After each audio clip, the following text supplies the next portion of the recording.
And we're now on air. And welcome to another edition of Writer Chat. And my first guest tonight is Hayley Rayner. Hi, Hayley. Hello, Gerald. Hi, everyone. Hi. Siobhan should be joining us in about 10 minutes. Something's cropped up, so she's not here at the start. Hopefully, she'll be joining us soon. Let me just turn this off because that will distract me. Okay, we started our chat before we went on air. We started our chat, and I suddenly thought, hey, we should be saying this on air rather than just chatting happily between each other. So, Hayley, what do you write? That's the first question. At the moment, I'm writing a sort of young adult fiction adventure story, I suppose. It's a bit different to what I've written before. I've written crime thrillers and all sorts. I think I'm just still trying to find my niche of the thing that I enjoy writing the most. I think children's stories appeal to me most, probably because I'm a bit childish, I suppose, and I've got 4 children, so I think I always tell stories to try and entertain them and things, so I'm starting to try and get some of those down on paper this year. Yeah, it seems so many children's writers start off by telling their own children's stories, and the children love them, and then the people think, actually, maybe I could put them down on paper and someone else might enjoy them. And we'll come back to that in a minute. So, how long have you been writing?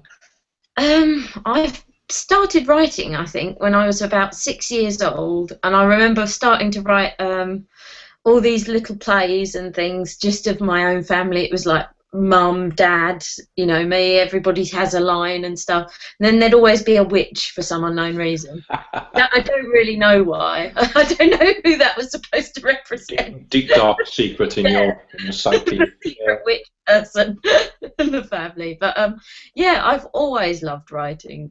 It's always been a passion of mine and things. I'd love to be able to, do it as a career and things, but I particularly love with Nano the things that it gets me writing and finishing something and really working hard on something. So I tend to flip between thing to thing, starting one project and then inspiration takes you elsewhere and then going off and doing something about that. Whereas I find with Nano it's the most focused that I am. Right, it's good, yeah. And how long have you been doing Nano now? This is my 5th year, so yeah. 4 successes so far? Yeah, 4 successes. I'm hoping this year's going to be the same, but I've seemed to have struck a bit of a writer's block at the moment, so hoping to get past that. They say that doesn't exist, don't you? But there's sometimes something goes on, doesn't there? And you just come to a stop and you just lose all enthusiasm and I know what that feels like. I've not lost the enthusiasm. I think it's just that it's hard to find that time to focus your thoughts and energies on writing, I think. And then by the time that I sit down to write, sometimes my mind is so buzzing with all of the things that have happened on the day, it's hard to try and get lost in the story. Yeah, I know what you mean. Yeah, it's quite. I think this is why I like to plan quite thoroughly, because the creative side of it comes before November, when I can enjoy the creative process and I have my plan. And then when November comes, when there is, a writer friend of mine today said that she was, and she's a fully published writer and a proper writer and everything. She's abandoned Nano and said that she didn't like the pressure that she's done it in several years in the past, but she said she just didn't feel like it was what she wanted to do this year, which you can understand. There is the pressure, so I quite like during Nano to have my plan, and then I'm just almost just filling in the blanks and waffling, waffling incredibly. That's something that I think I need to do in future years. I'm definitely going to make a plan. I think that's something that You're I've a thought pantser. every year. I think I should really make a plan and of something to write rather than just. I come up with a concept and then that's it. Then I just try and write it. Really? Blimey. Okay. Well, it's. I mean, it seems to be successful for a number of people. I know I couldn't. There's no way I could do that. Hang. Oh, that was very strange. I was just sorry. I was just checking that the live streaming was working, and then I had my voice about 10 seconds too late coming in my ears. Anyway, moving on. So what was I going to say? Before we actually came on air, we were talking about writing, and you said this is the future, and I was saying that it's nice to be able to speak to people face to face, even though it's through a screen thingy.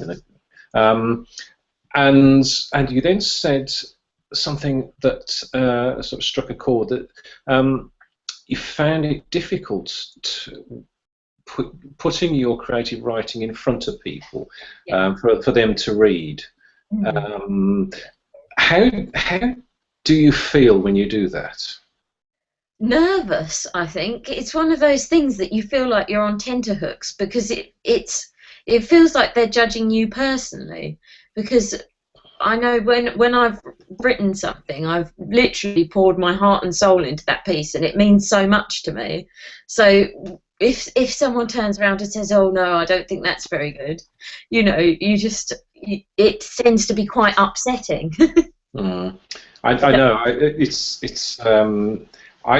What I did. I mean, my writing career, such as it is, started around 2003.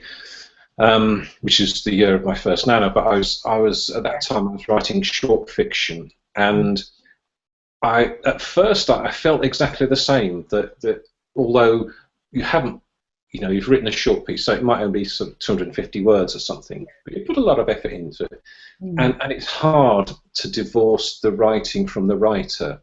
Yeah. And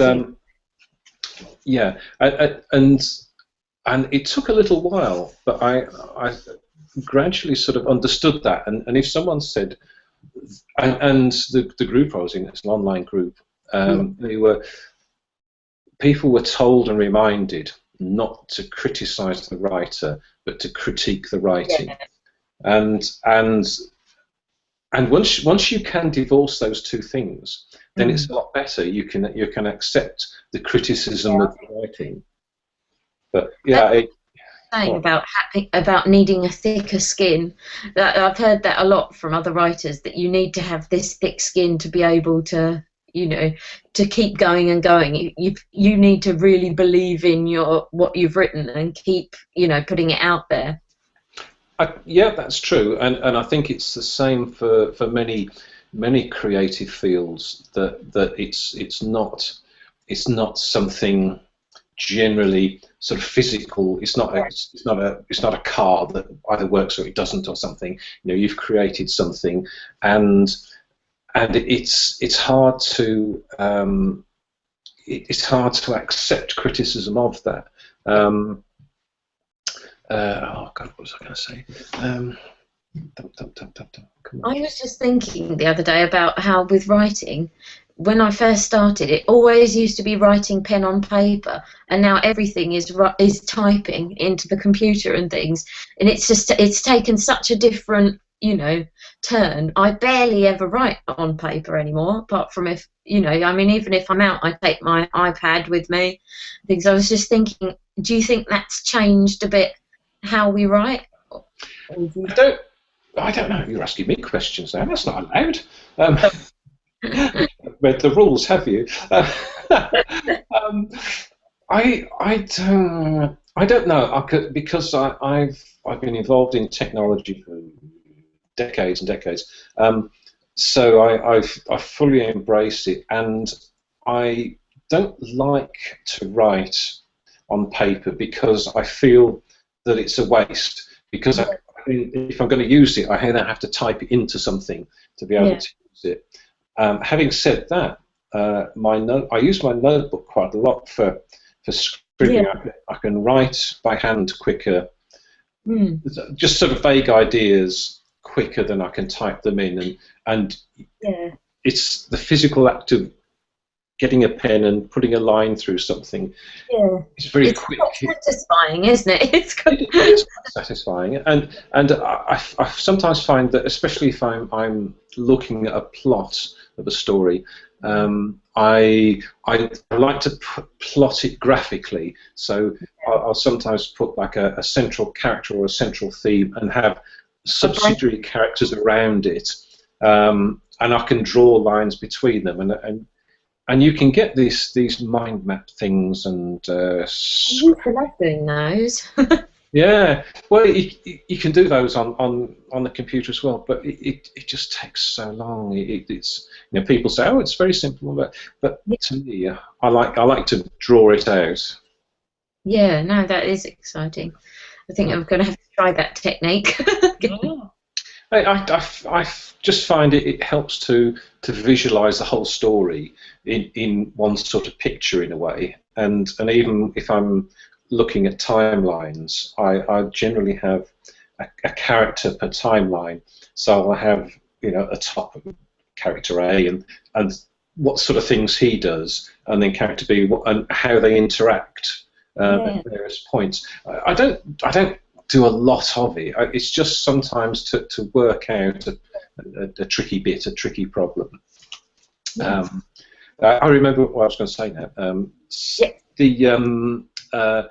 You said about developing a thick skin, and I think that's true. I think because in any creative sphere, be it writing or singing or dancing or anything, you have to be subject to criticism, and if you want to make a career out of this, you have to learn that sometimes what you're doing isn't right, or it isn't right for the market, or it isn't. That's true.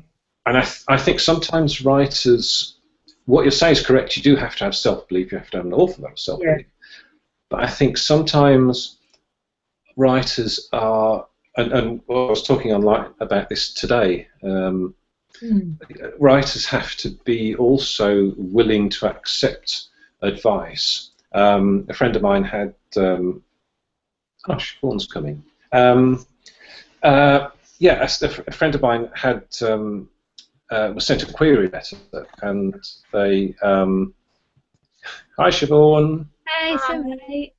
That's all right. No worries. A friend was sent a query letter, and they'd had lots of rejections, and they said to this person, why do you know why it's been rejected? And my friend has got an agent and has had books published, and she said, well, your query letter, pointed out quite a few things, spent some time over it, and got a very snotty reply to her advice.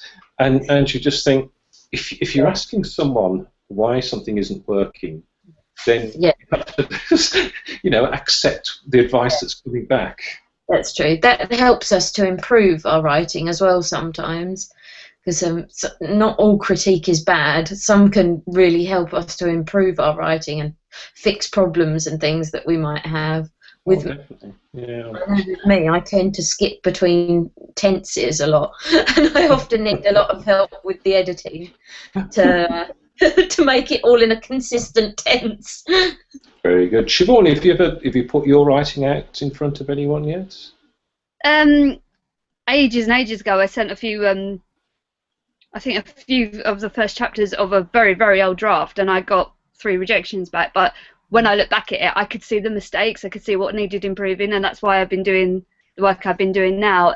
But I'm friends with an editor, and when she phrases things to me, they make so much sense.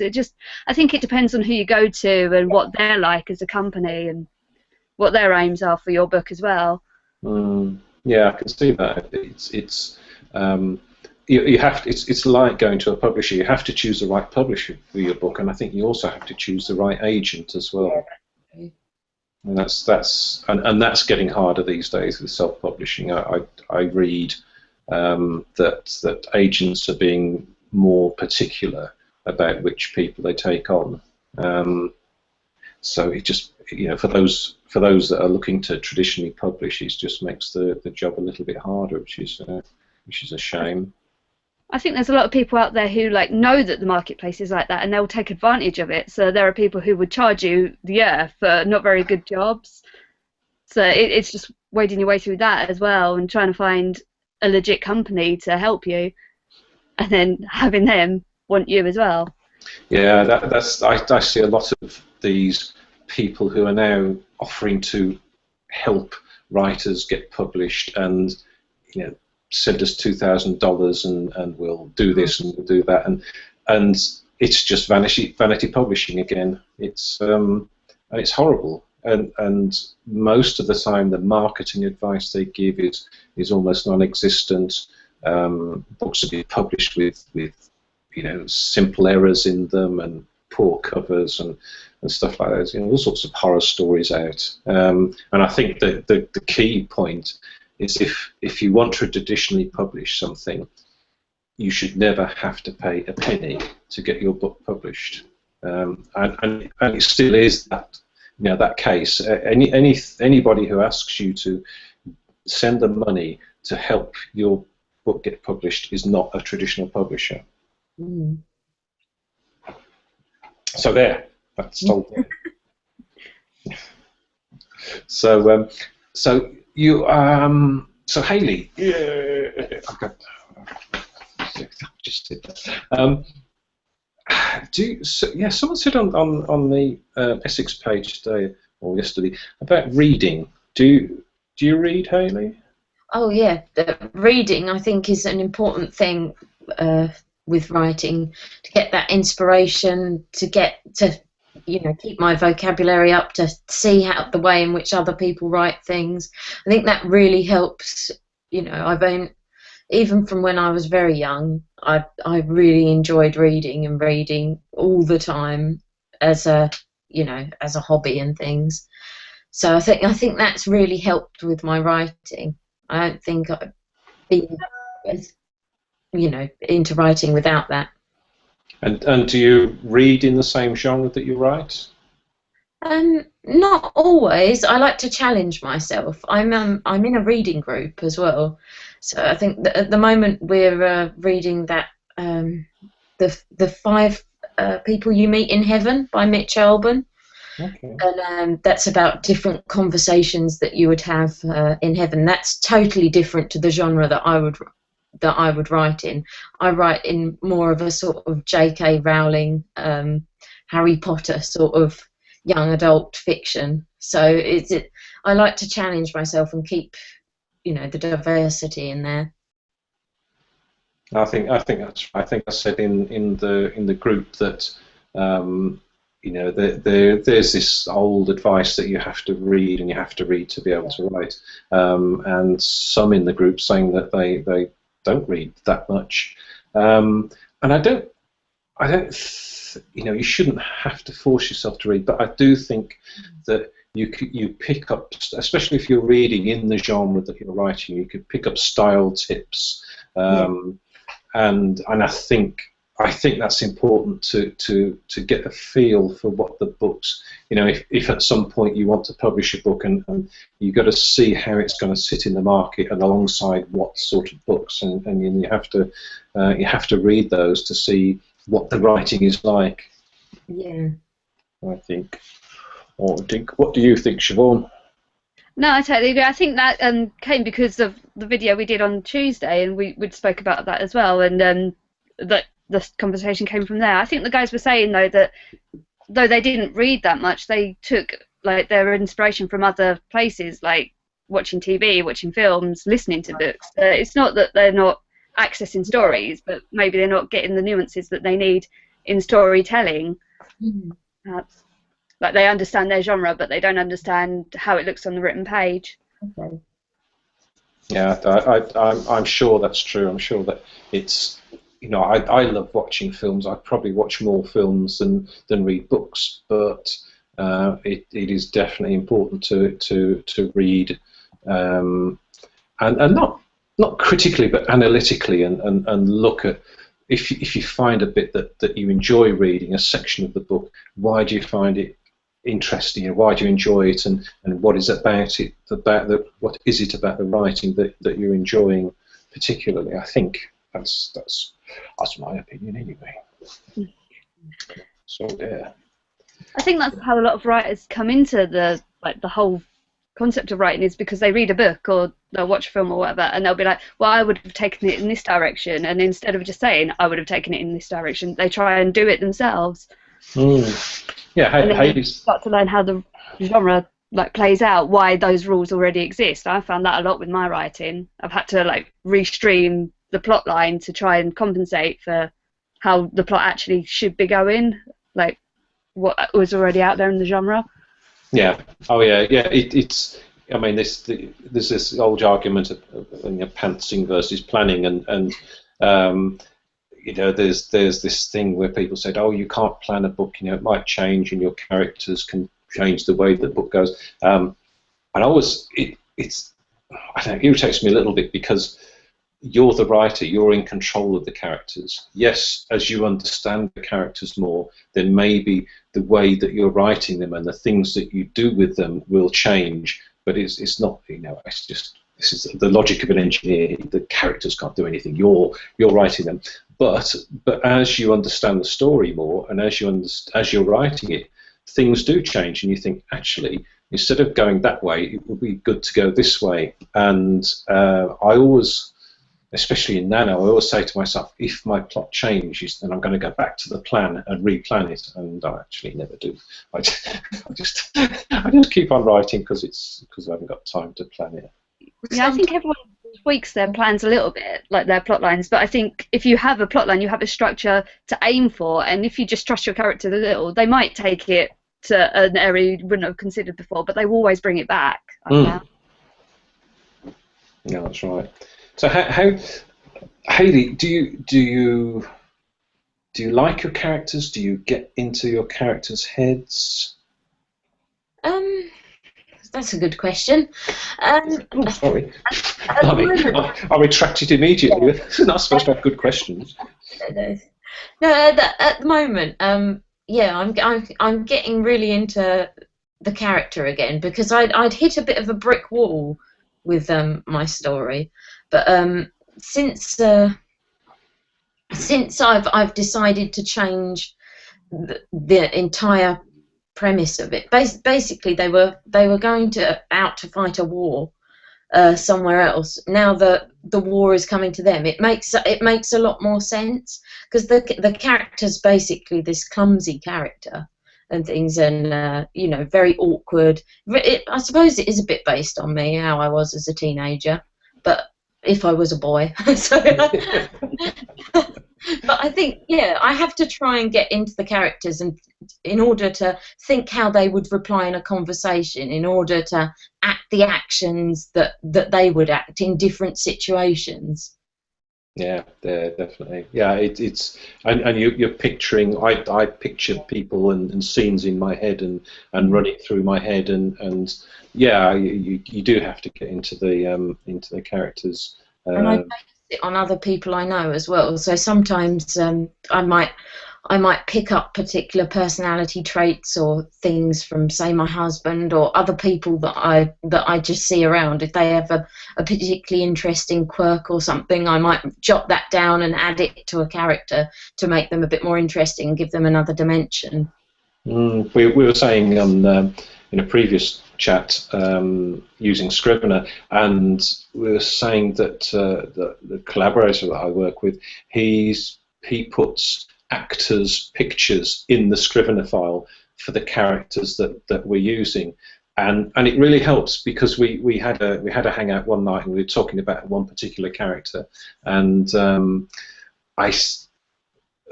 were sort of discussing what he was like, and I said it's a bit like I can't remember the guy's name, but anyway, it's a certain actor plays certain types of roles, and as soon as I said his name, Mike said, "That's the guy, that's the guy, that's the one." So we put his picture in. So whenever we're writing his character and whenever getting that character to make decisions, we look at his picture and we think, what would he do? I find that's quite a good. How many words have you written, Hayley? I've written just over 10,000. Oh, tip top. Very good. Putting me to shame. Siobhan? Oh, what, for NaNo? Yeah. 9,500 so far. Ooh. Yeah, I'm almost at today's target. Of course, it is 10,000 today, isn't it? It is. Oops. The way there. Oh dear. I've got some writing to do. So I spent half this afternoon on the roof, so. Are we allowed to ask what you're on? Yeah, it was a nice day. I thought, why? Wherever you find inspiration. Oh dear. So yes, got little leaks, so had to try and attend to that. So, well, I think we've been nattering for half an hour. Is there anything, Hayley? Do you have a blog or a website or anything? No, not yet. No, that's fine. You can say no. That's good. Well, there's because this is an opportunity to publicise it. I did start a WordPress one a while ago, but I haven't had a chance to update it or do anything with it for quite a long time. But it's something that I think as the kids are getting a bit older and things, I'm definitely going to start getting back into and doing more regularly. Yeah, I think so. I mean, Siobhan's, I can't remember when you last updated yours, but yours is quite a regular one, isn't it? It used to be. No. I think I've only done a few updates a month for a couple of months now. I've just had so much going on, so just getting down to sit there and blog and think of things to blog about. Yeah, I know. The trouble is, I create blog posts in a document and then put them to one side, and I think I'll edit them next week or something, and then move on to something else. So I never actually. That's why I've got 900,000 words of first drafts on my computer, because I never get around to finishing anything. Never mind, that's my problem. Okay. Anything anybody else wants to say for the moment? What's your word count for NaNo so far, Gerald? Sorry, I couldn't quite hear that. Is it a secret? It's I don't know. I think it's about six and a bit. Six. I think it's less than 7. That's not too bad. That's good. No, I was 30 more than Siobhan last night. And she's raced ahead. Wow. I had the day off, so I was just writing all day. Lucky you. First day off in a while. Yeah, says the man who's retired. Okay, well, we'll call that a day. I think that went probably the best that one of these things has gone yet. Obviously due to the quality of my guests. I want to thank both of you. Thank you, Hayley. It's nice to meet you face to face. Thank you, Siobhan, again. It'll be good to have you back again, both of you, either of you, at some point in the future.